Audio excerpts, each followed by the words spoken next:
We were provided a review key, however that has no effect on this review.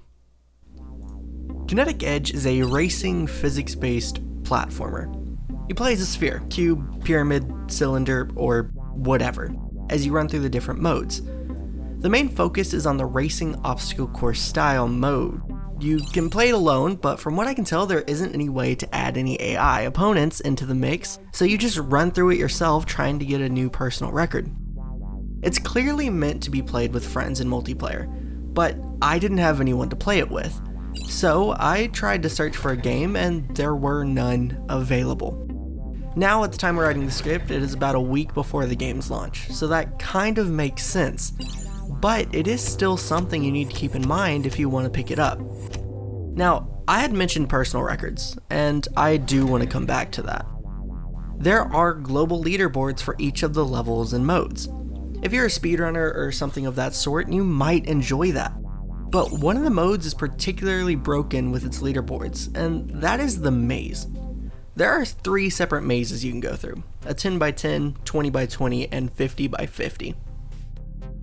I managed to get the number 1 spot on the global leaderboards for the 10x10 and 20x20 just because of the way the maze generation is broken.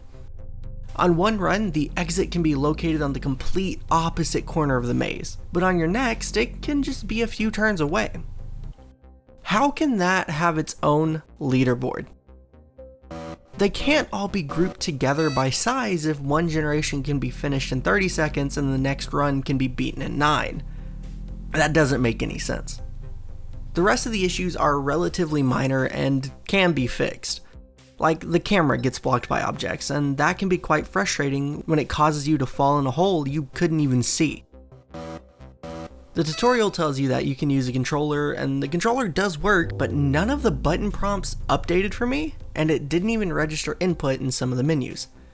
Again, that can be fixed. With the right group of friends, when the issues I've mentioned are fixed and Kinetic Edge has a little more polish on it, I could easily see it being a 6 and maybe even a 7. I want the game to get better because I did have brief moments of fun during my time with it, but in its current state, with those issues, I can't give it more than a 4 out of 10.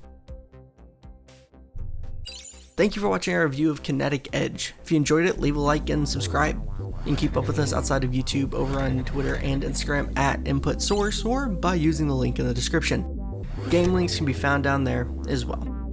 I know this was a bit of a short video, but I'm still on my indie kick, which will probably continue for some time. Once again, thank you for watching, and we will see you in the next video.